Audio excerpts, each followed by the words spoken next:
Kita susah lagi minta maaf, apalagi ngakuin kesalahan, nggak gampang. Kalau di Republik ini lebih baik minta izin yang minta maaf. Daripada minta maaf kan. Lu bayangin pejabat nggak ngomong tentang polisinya, gimana publik mau tahu apa yang dikerjain? Apa semuanya mau dibebankan sama presiden kan nggak mungkin, Pak gitu. Di sini ada juga yang komen kan, Gibran nih nanti kalau nge-YouTube ads-nya untuk bayar utang negara bos. Emang ads gede ya. Emang ads gede. Bot itu nggak boleh ada di ruang sosmed. Bot itu adalah penipuan massal.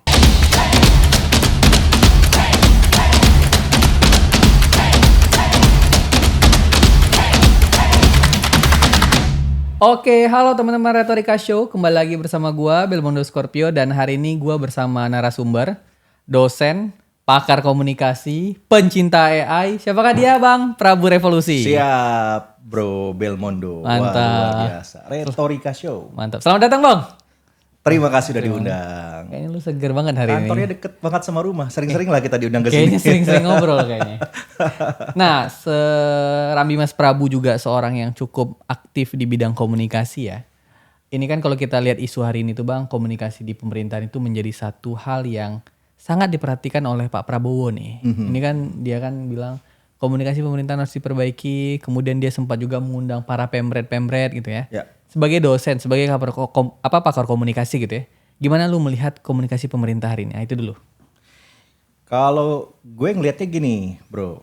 Jadi salah satu hal yang paling mendasar ya dari upaya perbaikan itu adalah mengakui ada kesalahan.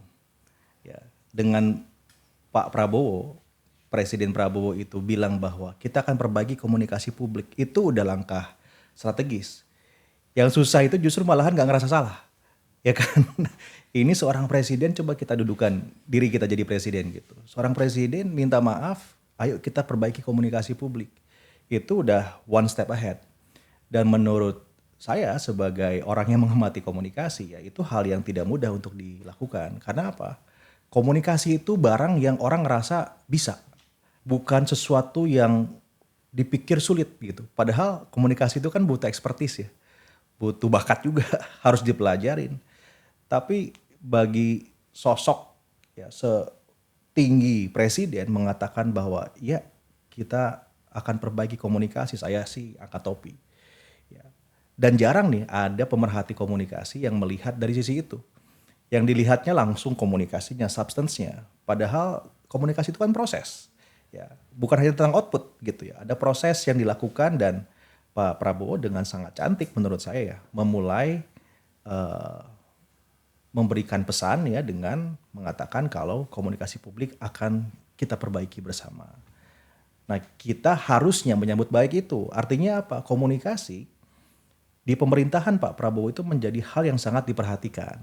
Which is bagus dong gitu. Karena kan banyak pemerintahan ya bukan hanya di Indonesia, di banyak belahan negara sana komunikasi itu kan jadi isu.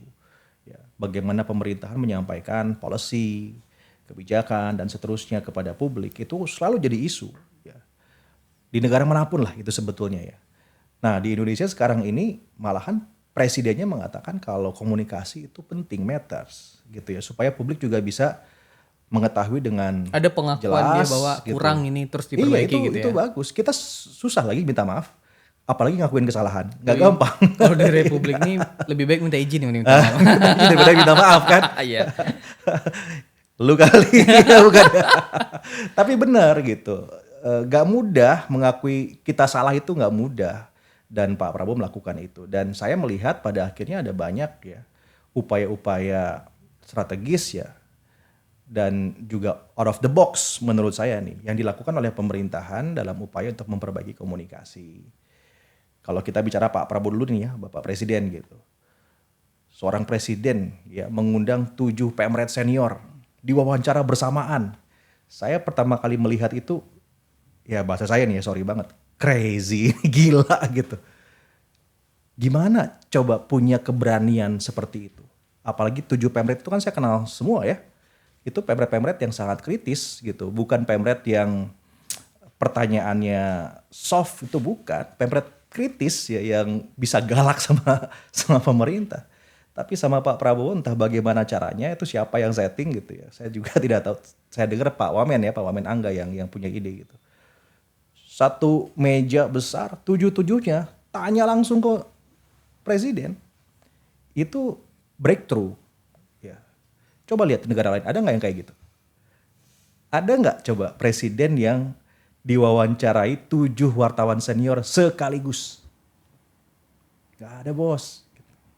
Ada juga wawancara, kalaupun ada 7 pemret, ya satu-satu, one on one, kali 7 gitu. Ini enggak, 7-7-nya nanya. Kalau kita belajar psikologi massa ya, saat penanya atau interviewer itu ngerasa punya teman yang sama-sama kritis, itu daya kritisnya bisa lebih naik lagi gitu. Tapi kurang satu yang kritis bang. Apa itu? Tempo. Oh, Ini kritisnya kritis banget nih kan. ya itu memang jadi pertanyaan publik, tapi menurut saya begini, kalau saya melihatnya ada jawaban yang saya sebagai praktisi media kalau ini ya, wajar kok Tempo nggak masuk, karena juga banyak media lain yang tidak masuk kan. Iya. Kalau kita perhatikan yang diundang saat itu adalah media yang reach-nya terbesar di Republik. Jangkauannya terbesar. SCTV kan, MTEK ya, ada Kompas, TV One, televisi berita, Detik. Detik. DN. Detik itu kan transmedia, ada CNN, ada CNBC di situ kan. Indian Times. IDN Times, ya untuk Gen Z lah, ya untuk bisa menyebarkan informasinya ke Gen Z. Terus apa lagi tuh? Narasi kan, Narasi. Mbak Najwa. TVRI. Siapa? TVRI ya. Ah lupa gua satu lagi. Iya, satu lagi moderator kalau nggak salah ya, Mbak Valerina Daniel ya. Itu kan 6 media yang terbesar di platformnya masing-masing. Jadi kalau mau undang 20 pemret kan nggak mungkin. Ya udah 6 dulu gitu. Gue dapat kabar katanya itu gelombang 1. Gelombang Kemudian ada 1. gelombang 2 kan. Oh, ya siapa tahu gelombang 2-nya ada retorika kan disuruh ke sana. Tapi itu menurut saya logis gitu ya. Untuk gelombang pertama mengundang dulu media dengan reach terbesar, ya wajar. Sehingga kan efektivitasnya jadi lebih bisa dipertanggungjawabkan gitu ya. Meminta waktu seorang presiden diwawancara sepanjang itu ya 3 jam sekian kan, itu kan nggak mudah. Ya, lebih baik kan sekali dayung langsung dayungnya ke mana gitu kan, langsung reach-nya ke seluruh pelosok lah ya, ke seluruh generasi, ke seluruh penonton, ke seluruh khalayak gitu. Jadi saya sih ngelihatnya alasannya bukan karena nggak mau sama Tempo ya, karena media lain juga yang pro pemerintah ada juga kan dan tidak diundang juga, ya nggak? Iya, iya. Ada beberapa media lain yang tidak sekritis Tempo gitu, tidak diundang juga. Jadi bukan karena itu rasanya ya, lebih kepada memperhatikan jangkauan komunikasi. Ya. Jadi gitu bos, kalau saya melihat wawancara Pak Prabowo dengan 7 pemret itu, 6 pemret ya berarti ya, 6 pemret itu adalah sebuah terobosan dalam komunikasi publik pemerintah ya. Dan ingin menunjukkan bahwa Pak Prabowo sebenarnya dekat dengan wartawan kan. Dekat. Kalau sejarah kan bilang dia agak jauh dulu kan. Jadi sekarang tuh mulai agak dekat gitu kan. Dekat dan apa adanya. Karena kan tidak ada sensor pertanyaan. Ini kan satu nilai yang sangat penting ya buat publik. Artinya statement dari Pak Prabowo yang mengatakan kalau tidak ada sensor ya, dari peristiwa wawancara tersebut, dan itu juga diklarifikasi atau dikonfirmasi ya oleh beberapa pemretnya. Ya ini menunjukkan transparansi gitu. Mau tanya apa aja boleh, silahkan gitu. Itu kan satu move ya yang sangat penting. Oke. Bang, ini juga masih terkait topik komunikasi. Hmm. Kan anggaplah tadi Pak Prabowo juga komunikasinya dengan mengundang pemret, wartawan gitu kan. Tapi kan kalau bicara pemerintah gitu ya, dalam hal ini bukan hanya Pak Prabowo, kan ada kabinet juga di sana. Ini kan ada komunikasi para menteri dan wakil menteri. Ini kan dari awal masa jabatan kabinet ini sampai sekarang kan ada aja kadang menteri dan wamen tuh yang bukan belibet sih ngomongnya. Menurut netizen nih, aduh ini gimana nih kan. Ada beberapa nama misalnya itu. Yang pertama misalnya Pak Yusril waktu itu ngomong 98 itu bukan HAM berat gitu-gitu. Ada Pak Pigai misalnya, saya sebut satu nih, ada Pak Pigai, ada banyak lah menteri lainnya menurut saya kan. Ini kan gaya komunikasi bukan hanya letaknya pada presiden gitu kan, ada menteri di sini. Lu gimana melihat adanya kurangnya gitu kritik netizen terhadap gaya komunikasi kabinet? Jadi fenomena itu ya mempertegas tentang bahwa komunikasi itu nggak bisa sembarangan dilakukan. Ya. Komunikasi itu perlu treatment, ya, apalagi sebagai pejabat negara tentunya. Tapi will dari para pejabat ini ya Menteri Wamen untuk berkomunikasi bagus, harus diacungin jempol daripada Menteri Wamennya nggak ngomong. Iya Oh nggak? gitu. Jadi lu melihat keinginan pengen ngomong lebih baik dibanding diam. Itu lebih bagus, tapi Oke. harus diakui dengan atau ditindaklanjuti dengan langkah berikutnya, memperbaiki cara komunikasinya gitu. Jangan sampai nanti malahan kita karena merasa itu nggak bagus ya, nggak produktif gitu. Ya udah nggak usah ngomong, ya itu lebih parah lagi. Lu bayangin pejabat nggak ngomong tentang polisinya, gimana publik mau tahu apa yang dikerjain? Apa semuanya mau dibebankan sama presiden, kan nggak mungkin. Atau jubir pemerintahan PCO itu ada berapa jubirnya? Bagaimana dia bisa menjelaskan isu ekonomi, budaya, lingkungan, teknologi kalau bukan dari pejabatnya langsung? Justru pejabat itu harus ya didorong untuk berbicara ke publik. Tapi tentu tadi kan Pak Prabowo udah bilang juga, perbaiki cara komunikasinya itu kan. Ya, jadi kalau saya menghargai will dari pejabat yang mau bicara malahan bos. Hmm. Tapi kalau kurang ya harus diperbaiki. Tapi jangan diam lah gitu ya. Jangan diam. Diam ketangkap KPK kan.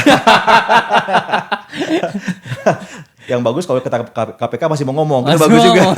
Biasanya kalau udah ketangkap langsung diem. Itu kepedean tuh Bang, itu kepedean. Itu luar biasa ya. Tapi ya lo tahu sendiri lah di media ya, kan saya lama di media berapa belas tahun ya di media itu. Itu bahkan ada kok workshop atau training ya, how to deal with media, bagaimana menjawab doorstop, lalu bagaimana berorasi gitu kan. Itu kan ada ya workshopnya lah. Itu simple sebenarnya ya. Tentu untuk pejabat nggak cukup hanya sekedar workshop ya. Harus komunikasi itu kan harus ini ya. Intuitive will gitu. Datangnya mesti dari intuisi diri untuk berkomunikasi sehingga dirasakan otentitasnya, dirasakan genuine-nya karena ada will gitu. Kalau hanya karena udah dapat workshop maka bisa bicara aja, itu juga yang akan dirasakan sama publik ya pesannya jadi meaningless gitu kan. Tapi pelatihan public speaking untuk pejabat itu kan ada. Nah kenapa nggak dilakukan? Jadi itu dilakukan aja gitu supaya memperbaiki terus ya Mantap proses. juga Menteri Latihan Public Speaking nih kan. Loh ya kenapa enggak? Iya. Kenapa enggak Iya, bos? betul. Lu tau gak CEO BUMN itu ya?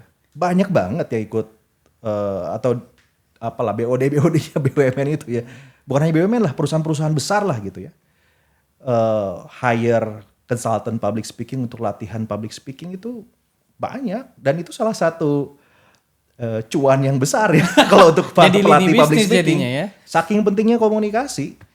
Itu bukan hanya di Indonesia juga bos, di mana-mana ya. Ya, tapi Bahkan kan- ada filmnya kok, ada film pejabat-pejabat yang latihan public speaking kan ada. Kalau nggak salah di Inggris itu ada raja yang sampai latihan public speaking berkali-kali gitu itu ada. Dan sampai sekarang.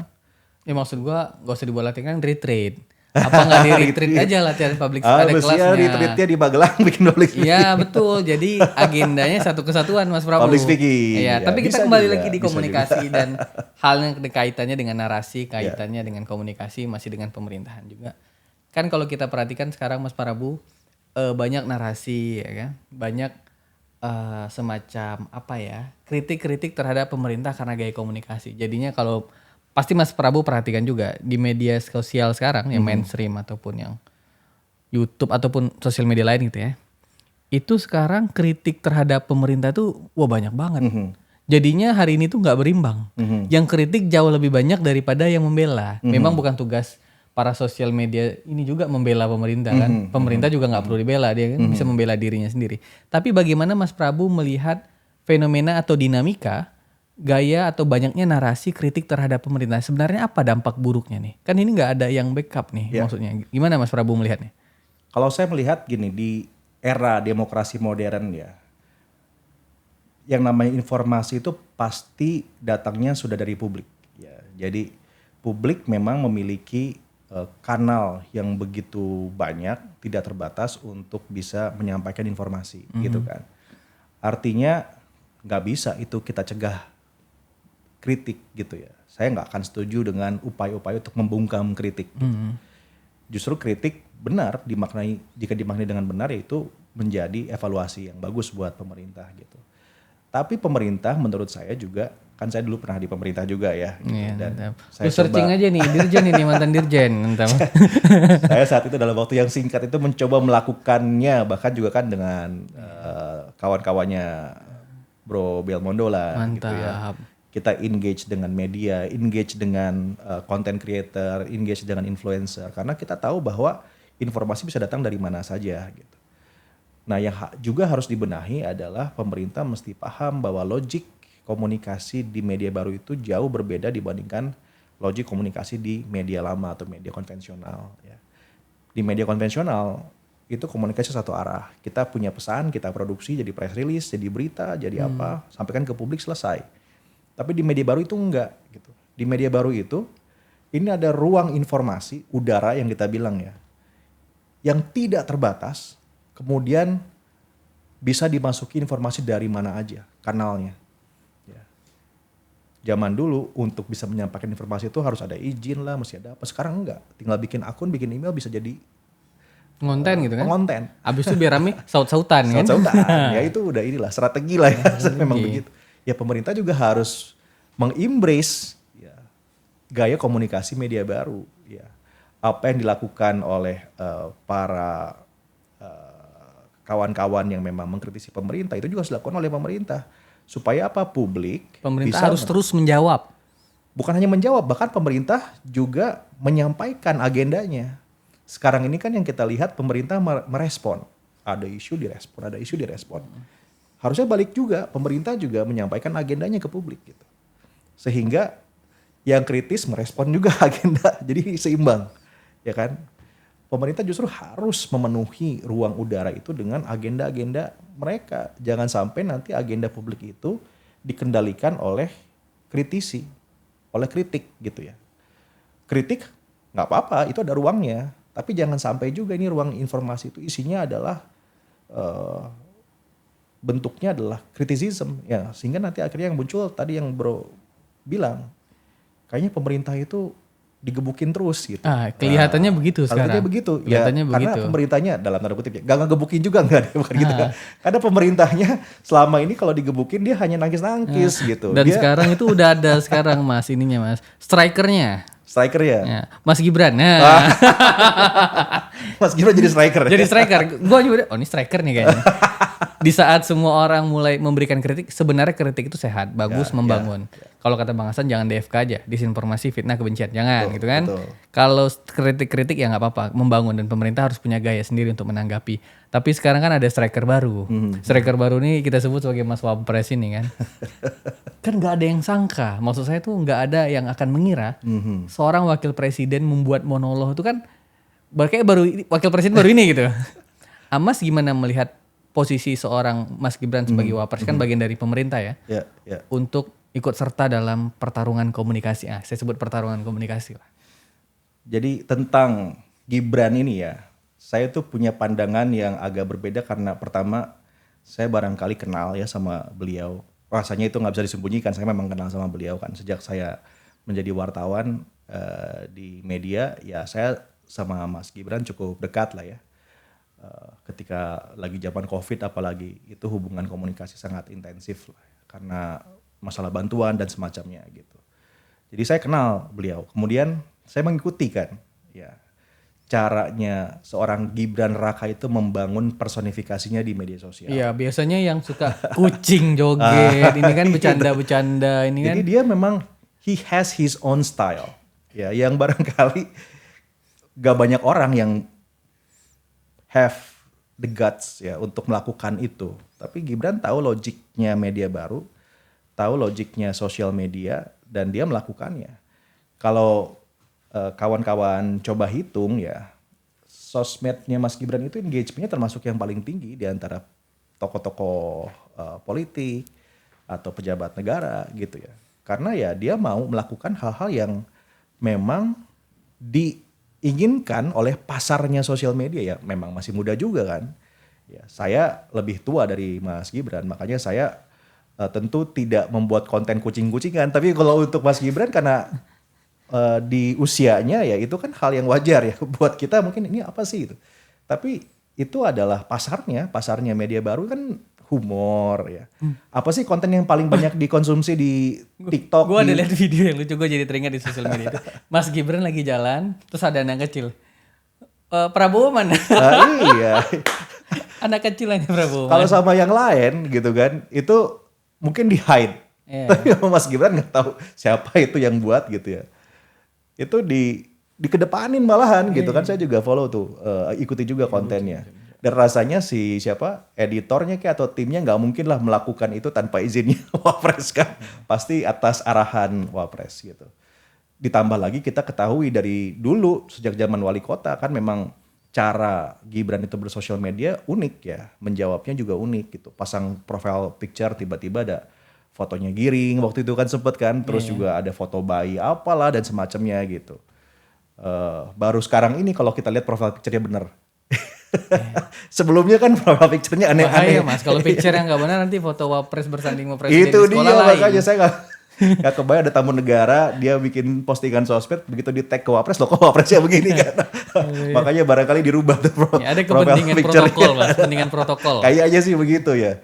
Jadi saya ngelihat Gibran tuh ada apa ya? Ada DNA ya yang mungkin kita nggak punya terkait sosial media ya. Dia punya logic sendiri lah tentang sosial media itu. Dan buktinya engagementnya cukup tinggi.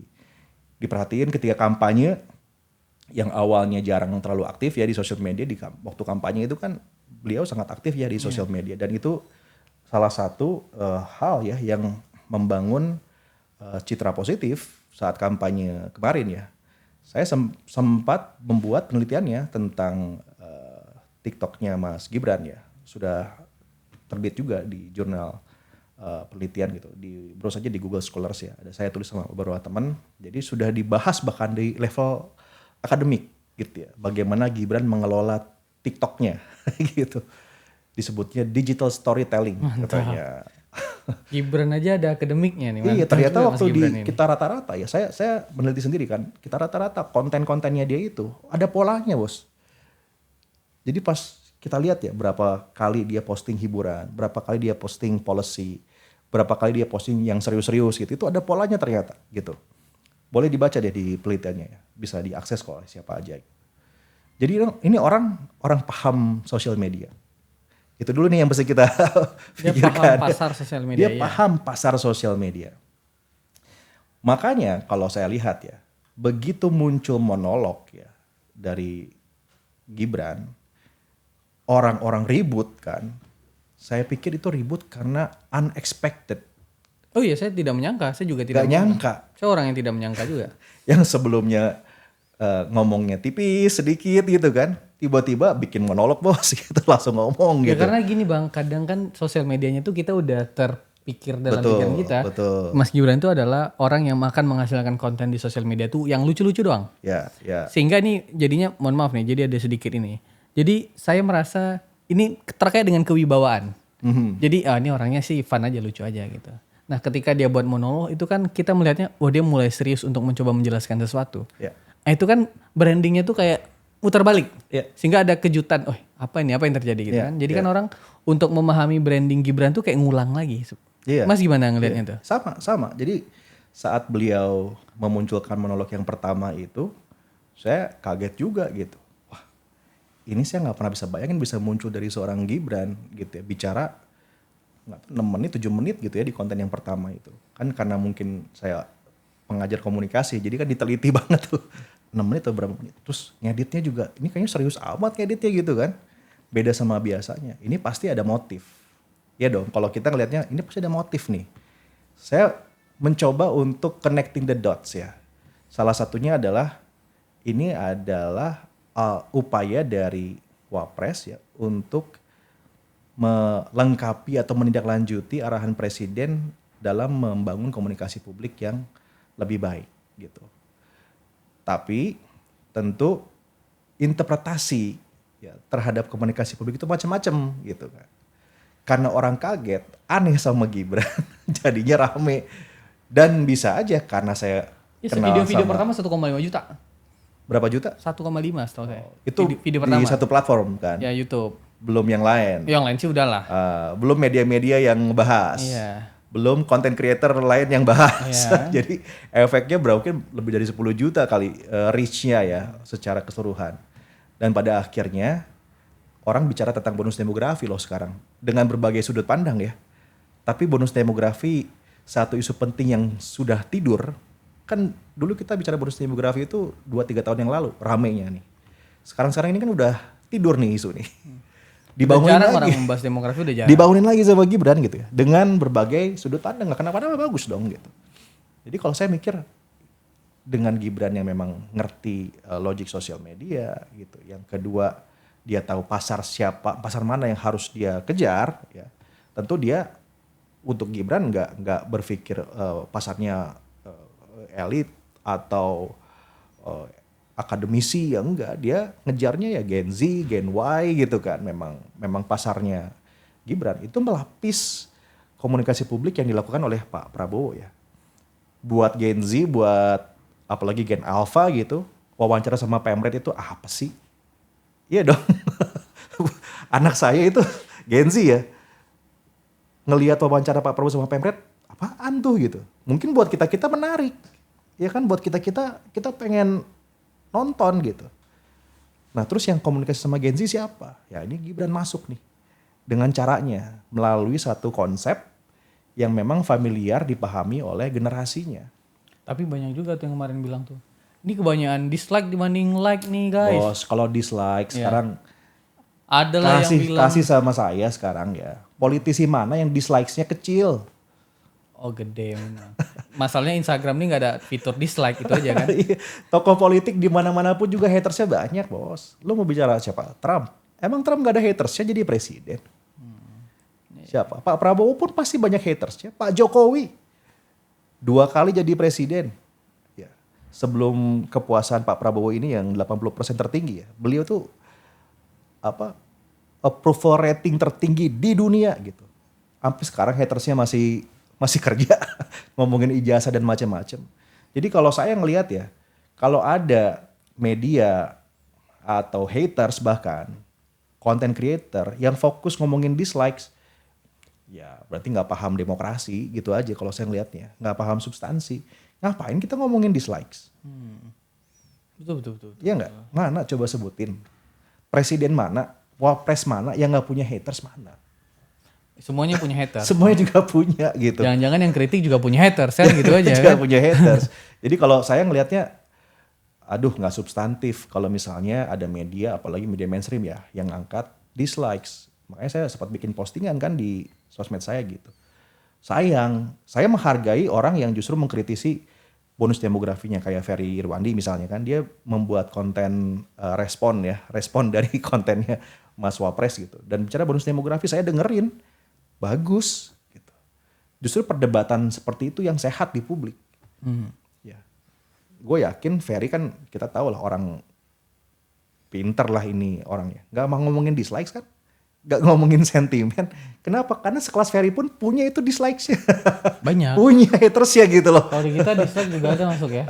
Walaupun sedikit tapi ada dislike. Iya, jadi kita mau bicara apa kalau yang kita perdebatkan masalah dislikes? Ayo ngomongnya di substantif.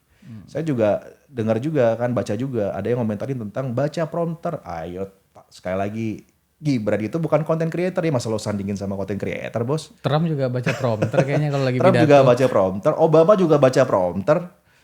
Semuanya juga baca prompter gitu. Memang ada yang jago bicara oratorikal kayak Pak Prabowo, ada. Dan itu nggak semua pemimpin kayak begitu juga. Lu cari aja pemimpin di dunia yang punya keterampilan berbicara oratorikal kayak Pak Prabowo. Nggak banyak. Oke. Ya kan, Obama salah satunya oke. Tapi banyak juga loh presiden-presiden lain yang ngomongnya tergagap-gagap tuh banyak. Banyak. Jangan kan presiden, pejabat pun banyak. Pejabat banyak. Jadi ya kalau teman-teman ngebandinginnya sama content creator ya nggak fair dong. Emang kalau content creator kerjaannya ngomong. Saya bisa ngomong lancar gini karena kerjaan gue 20 tahun itu ngomong. Jualannya omongan ya. Jualannya omongan, digaji kadang ngomong lah. Mas Gibran enggak gitu. Betul. Jadi iya, jadi gimana? ya jadi kalau menurut saya begitu, kalau saya ngeliat ya konten monolognya Wapres ini itu adalah upaya ikhtiar ya dari pemerintah gitu untuk menjangkau publik dengan berbagai cara ya. Salah satu yang harus dijangkau kan tentunya adalah Gen Z, adalah Gen Y, mungkin juga bahkan Gen Alpha Ya, gitu. Gen Z ini ada juga yang komen kan. Gibran nih nanti kalau nge-YouTube ads-nya untuk bayar utang negara bos. Katanya. Emang ads gede ya? Emang ads gede. Orang pikir ads gede. Nah ini juga masih dalam rangkaian topik komunikasi mas. Ini kan selain mengkritik pemerintah, ini kan juga secara nggak langsung banyak orang-orang yang juga menyebarkan ketakutan. Maksud saya dalam ketakutan hal ini kan misalnya ekonomi mau hancur, Trump menaikkan tarif. Ini kan banyak komunikator yang menyampaikan itu di ruang informasi tadi yang Mas bilang di media sosial tentang ketakutan-ketakutan itu. Sehingga ketakutan itu sampai Mas ke masyarakat yang penonton. Kekhawatirannya adalah masyarakat yang selalu disebari oleh ketakutan-ketakutan kan makin turun kepercayaannya terhadap pemerintah, makin turun kepercayaan terhadap ekonomi, apalagi berita hari-hari itu kan PHK, sehingga sekarang tuh bubble-nya masyarakat tuh jadinya takut. Fear. Jadi fear, kan nggak bisa tuh menjalankan negara dengan jumlah informasi yang isinya tuh hanya ketakutan. Mas gimana dengan orang-orang yang suka menyebarkan ketakutan ini? Ya nggak apa-apa juga, itu hak demokrasi mereka gitu ya. Nggak bisa Efeknya kita. ke masyarakat gimana? Yang harus dilakukan adalah pemerintahnya harus mengimbangi informasinya dengan cara yang tentunya dipahami dekat konteksnya dengan publik. Yang terjadi sekarang ini kan yang menyebarkan fear tadi itu ngerti logika media baru ya, pemerintahnya enggak. Istilahnya gini, orang-orang bicara tentang kritik itu lewat meja podcast, lewat monolog ya kan. Yang ini balasnya pakai rilis. Nyampe nggak tuh? Nggak sampai. Nggak nyampe. Rilis media ngangkat tier 2 lagi. Betul. Iya. Terus pemerintahnya bikin podcast, tapi bikin podcastnya garing gitu. Ya kan? Terus siapa yang mau nonton? Coba lihat podcast-podcast yang dibuat sama pemerintah ya. Ini kritik nih untuk pemerintah. Dan saya pernah di sana ya, saya ingat lah. Jadi waktu saya masuk itu ya, salah satu hal yang saya bilang sama staff waktu itu, kita mesti bikin podcast yang populer. Makanya saya pernah ketemu sama temennya Bro Belmondo kan, sama Budi kan. Bud, datang ke kantor. Gue pengen tahu ini anak-anak gimana caranya bikin podcast. Gitu. Kalau perlu, ayo itu. Ada TVRI, ada Antara gitu ya. Ajarin mereka bikin podcast gitu. Yang bener. Bukan podcast yang penting ada mic kayak begini, terus ngomong, ya beda. Ya kan kalian pasti punya seninya dong. Bikin podcast itu kan ada tekniknya, ada methodsnya, supaya yang nonton banyak, masalah thumbnail, Pertanyaannya harus masalah naik turun. grafis, pertanyaan, dan semacamnya. Termasuk juga sosok yang bawain. Gitu. Ya harus ngerti logik-logik itu, supaya apa informasi yang muncul di ruang publik itu jadi seimbang. Menurut saya sekarang ya publik itu justru lebih cerdas ya, karena informasi itu adalah kebutuhan primer. Ya, jadi orang itu sekarang udah nggak bisa lagi hidup tanpa informasi. Ya, itu udah sama pentingnya kayak makanan. Ya, lo skip sarapan nggak kenapa-napa bos. Tapi bawa handphone pagi-pagi mendadak keder lo kan ke mana-mana nggak ada handphone. Apa informasi gitu yang lo butuhin. Ya, jadi informasi itu sudah jadi barang primer buat publik sehingga sebetulnya lebih literate gitu. Tapi tinggal bagaimana sekarang publik diberikan alternatif perspektif. Disinilah menurut saya ada PR besar yang juga sudah disadari oleh Pak Presiden ya. Perlunya ada perbaikan komunikasi publik. Jadi perbaikan komunikasi publik itu bukan hanya tentang ayo persering ngomong, bukan juga, tapi memahami logika-logika media baru. Seperti apa sih gitu. Kan sekarang media mainstreamnya sudah bergeser ke media baru nih. Ya. Walaupun media massa ya masih mendominasi ya, tetapi media baru itu kan sudah punya tempatnya sendiri. Ya, media massa, media konservatif bahkan sekarang mengambil beritanya dari media baru. Ya kan, logikanya udah berubah nih. Dulu ya 5-10 tahun yang lalu saya di ruang redaksi itu, kalau rapat saya bikin agenda, tayang di televisi, barulah media baru ngutip dari televisi kan. Sekarang kan udah beda. Pagi-pagi ketika rapat redaksi, apa yang lagi rame di sosmed? Dia bikin jadi berita kan. Udah kebalik logiknya bos. Ya. Jadi nggak bisa lagi komunikasi publiknya linier, ya. Satu arah dari pemerintah ke publik, enggak. Justru bagaimana caranya pemerintah bisa memahami komunikasi dua arah ini nih. Interactivity communication yang memang menjadi istilahnya ya sifat dasar DNA-nya komunikasi sekarang. Interaktivitas. Jadi pemerintah tuh harus menanggapi isu yang beredar di sosial media, begitu poinnya kan Bang? Selain hanya agenda-agenda tadi, Iya. tapi udah mulai harus berani menyampaikan pandangan, pendapat apa yang lagi tersebar di media sosial kan, Iya. begitu kan? Menanggapi apa yang ramai di masyarakat, menginformasikan apa yang harus masyarakat ketahui dengan cara yang memang konteksnya dekat dengan khalayak sosial media. Mantap juga Mas Prabu. Gitu bos. Maksudnya kalau wah lagi rame nih di sosial media, oke kita bikin press release, press con, ya nggak nyampe bos gitu. Iya nggak? Betul. Akhirnya ruang publiknya ya isinya one side. Enggak, gue Satu jadi sisi. kalau menteri, wakil menteri itu menurut lu agak oke nggak kalau mereka masuk layar podcast gitu? Nggak kenapa-napa. Nggak kenapa-napa. Orang memang sekarang zamannya begitu. Memang zamannya begitu ya. Zaman begini sekarang kan. Kan ada yang nggak mau ngomong ini kita bingung nih. Ya, Kalau ya, yang itu mau ngomong dia. masih mending. Ya barangkali ada juga, kita juga harus hargai orang-orang yang memang tidak punya kepercayaan diri untuk berbicara. Itu juga nggak bisa dipaksa ya. Karena sekali lagi, komunikasi itu kan bukan ilmu semua orang. Sama kayak nggak semua orang ngerti matematika, nggak semua orang ngerti fisika, nggak semua orang ngerti ekonomi gitu. Saya mungkin belajar komunikasi tapi ditanya rumus pertumbuhan ekonomi barangkali saya juga bingung gitu. Sulit jawabnya ya. Semua orang kan punya ekspertisnya masing-masing termasuk komunikasi gitu. Jadi bagi pejabat ya yang memang memilih untuk saya nggak bisa berkomunikasi takutnya ntar malahan blunder, itu juga bagus. Ya tahu diri namanya gitu kan. Dibanding membuat susah Pak Prabowo Daripada ini kita susah nih. tapi pejabat itu harus mencari solusi. Kalau begitu if not you and then who? Banyak alternatifnya, ada jubir misalnya. Kan kementerian boleh punya jubir sekarang. Boleh. Ya kan ada staf khusus, Staf perangkatnya khusus banyak, bisa ada staf ngomong. khusus, ada tenaga ahli, bisa banget dipilih. Siapa aja bisa dipilih untuk ngomong. Bisa. Ya. Dan itu bagus. Masalah jubir ini sudah dilakukan atau dimulai dari eranya Pak Jokowi. Ya, Pak Jokowi itu bahkan sempat ya, saya ingat ya, mungkin 2019 gitu, mewajibkan setiap kementerian memiliki juru bicara. Makanya gue sempat direkrut jadi juru bicaranya Kemenparekraf dulu zamannya Mas Tama. Oh dulu Jokowi punya kebijakan itu ya? Ada. Jadi diminta untuk merekrut jubir untuk setiap kementerian. Makanya banyak tuh, ada gua, ada Tina Talisa waktu itu yang masuk, ada di Kemenko Perekonomian juga ada, Bang Arya Sinulinga di BUMN. Ya kan itu kan jubir-jubir dulu, jubir-jubir kementerian kan. Yang memang tugasnya menyampaikan informasi dari kementeriannya masing-masing gitu. Nah itu sebenarnya bisa dilanjutkan ke sekarang ya. Sehingga jika dirasa pejabatnya tidak cukup cakap untuk berkomunikasi secara terbuka kepada publik, bisa menyampaikan lewat jubir ya. Tapi ada bagusnya juga teman-teman pejabat ini tetap ya mempelajari komunikasi publik. There will be a time you cannot avoid to talk to public. Misalnya apa? Doorstop. Kan lo gak bisa menghindari doorstop dong. Habis keluar dari istana gitu, ada wartawan yang mau nanya kayak gini. Enggak, saya gak mau ngomong. Itu juga kan gak bagus juga kan. Ya seenggak-enggaknya berlatih ketika menghadapi doorstop. Doorstop itu salah satu sesi menjawab pertanyaan media yang paling sulit loh.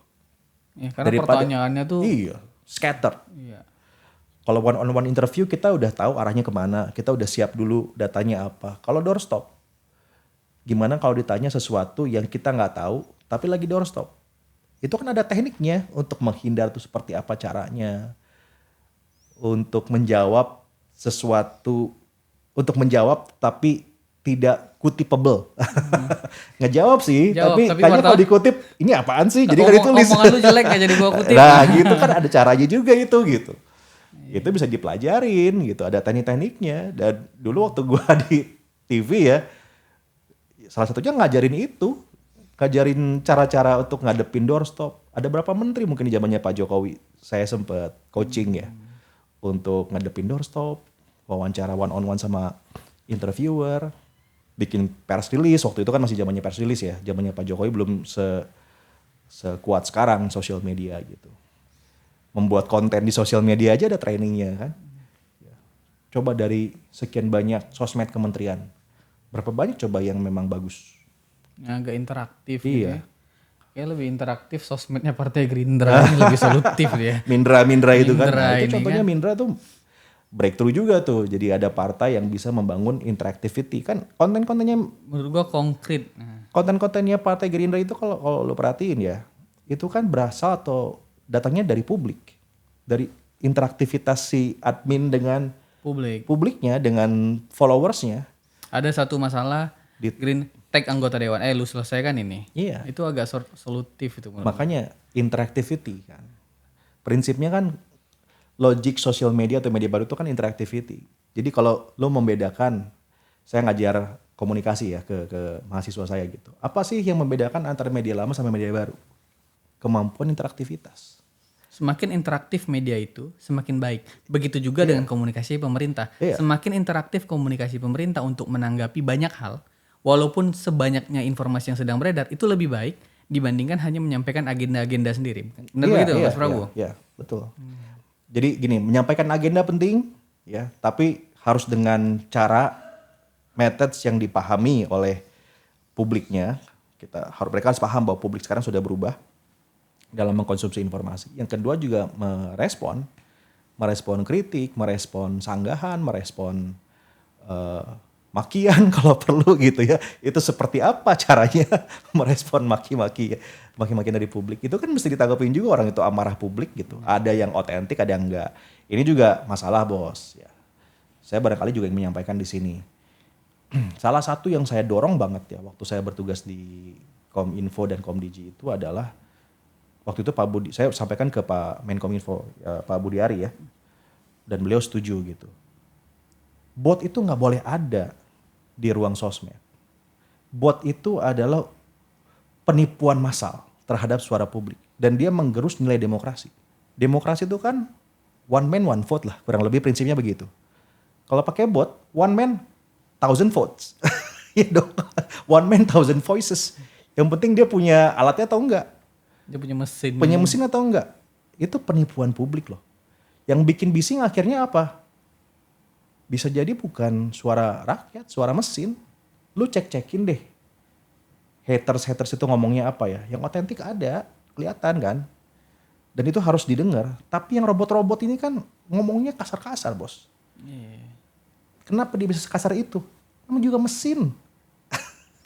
mana bisa untuk dia ngomong kasar ini. Iya, mesinnya disuruh ngomong kasar. Itu yang harusnya menjadi PR juga tuh bagi gua nggak tahu kementerian terakhir, mungkin Komdija atau segala macam ya, untuk memfilter akun-akun bot sehingga Iya, bukan hanya memfilter, nggak boleh ada. nggak boleh ada. Nggak Gitu. boleh ada. Dan itu bisa. Selain akun bot, sekarang akun judol ini masuk Ya, komen-komen. apalagi akun judul sebetulnya juga bisa juga itu gitu ya. Kalau memang ya saya nggak tahu bot lah itu. juga Ya. itu kali itu. Kan saya waktu judul teman-teman lihat aja. Barangkali itu terobosan baru juga ya. Setiap hari saya preskon di sosmed bagaimana negara memberantas judul. Tiap hari, Bos. Gue sempat lihat itu. Ya kan? Preskon hari ini sekian. Hari ini sekian, ngapain aja. Itu kan sebetulnya untuk membangun persepsi di publik kalau judul sedang diperangi. Itu penting ya.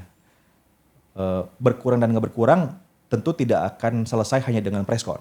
Ya, tidak akan selesai hanya dengan konten gitu ya. Tetapi itu kan membangun tadi ya ruang informasi di publik bahwa ada perang upaya dari negara untuk memerangi judul. Yang kedua, badar-badar itu kan mikir, wah ini di take down, ntar kalau gue bikin di take down juga nih gitu. Akhirnya kan mereka mengurangi intensitasnya, aktivitasnya gitu. Ya itu upaya-upaya, Bos, untuk melakukan itu.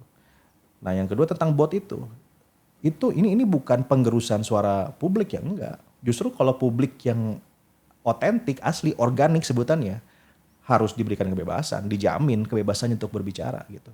Tapi yang namanya bot nggak boleh ada dong. Kalau lo ingat ya, zaman dulu tuh ya, mungkin zamannya Twitter ya awal-awal ya, sampai ada yang disebut dengan thumbnail activism, aktivisme jempol. Saking kuatnya yang namanya suara publik lewat sosmed, kuat banget, efektif. Koin untuk berita, ya nggak dulu, ingat kan? Iya. Cicak buaya, cicak versus buaya. Itu bisa loh mengubah persepsi publik, menggerakkan dari akar rumput. Kenapa? Karena zaman itu belum ada bot. Sekarang makin banyak bot itu menggerus suara rakyat. Akhirnya apa coba? Sekarang mana? Trending topics itu nyampe nggak ke roots, ke akar rumput? Nggak nyampe. Iya, trending tuh seolah-olah settingan tuh biasanya. Iya. Karena apa? Disparity-nya kejauhan antara apa yang bising di sosmed dengan apa yang terjadi di masyarakat. Jadi gap ini terlalu besar sehingga akhirnya apa, nilai aktivisme di sosmed itu menjadi tidak bernilai lagi, hanya berisik aja udah, rame aja, jadi headline aja di media, udah selesai. Tapi nyampe nggak ke publik? Enggak. Kenapa? Karena botnya lebih banyak daripada suara otentiknya, daripada jempol-jempol asli. Dan juga yang harus diketahui ya, negara-negara lain yang indeks demokrasinya lebih tinggi itu punya aturan sama sosmed. Singapura itu punya yang namanya POFMA. Apa nih POFMA nih aturan ya? Aturan, regulasi. Protection POFMA, protection of F-nya falsehood, M-nya manipulation, A-nya apa gitu saya lupa ya. Tapi itu aturan tentang bagaimana Singapura meregulasi informasi di sosmed. Salah satunya adalah nggak boleh ada bot. Ya, jadi Indonesia belum ada aturan itu? Belum ada. Oke. Belum ada.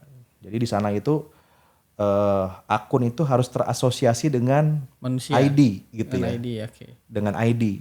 Mau namanya siapa, avatarnya apa terserah. Tapi negara tahu bahwa dia itu siapa. Itu kan penting dong. Iya kan? Negara harus tahu dan masyarakat, society juga harus tahu. Ini akun itu siapa nih yang punya gitu. Kan harus tahu dong. Terus yang kedua, di POFMA itu ada aturan begini juga. Kalau misalnya ada akun sosial media yang membuat berita hoax, sengaja membuat berita hoax, maka dia ya harus mengupload konten konfirmasinya setelah konten hoaxnya, supaya dapat social punishment dari society.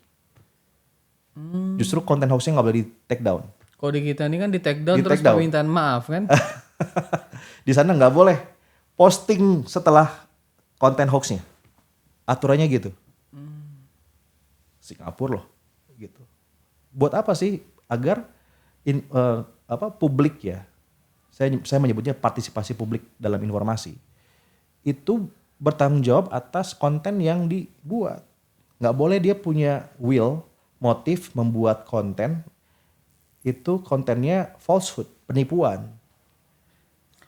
Bahwa itu kritik nggak kenapa-napa. Ini yang dimaksud dengan kebebasan tapi di belakangnya harus ada tanggung jawab. Iya dong. Ya kan sekarang kan Iya bisa dong. aja kan satu akun isinya hoax semua. Betul. Kita nggak tahu siapa yang kelola. Iya, banyak di TikTok, banyak di X apalagi.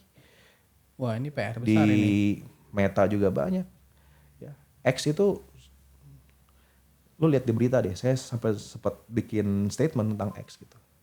X, if you care about our nation, then you have to open your office here in Indonesia itu. Saya ngomong di media, cek aja beritanya. Saking saya merasa bahwa kalau X nggak buka kantor di Indonesia, berarti sebenarnya lu nggak peduli sama Indonesia. Iya dong, penggunanya di Indonesia banyak, tapi lu kantor aja nggak punya. Gimana caranya kalau misalnya, sorry nanti ya, tiba-tiba ada ajakan bunuh diri massal misalnya di X. Gimana cara gue mau take down itu konten negara? Mau telepon dulu Amerika gitu. Kalau yang lain, I have to appreciate Meta, Telepon YouTube. dulu Amerika dijadikan bahan negosiasi kan. Iya. minimal that will aja nggak ada gitu.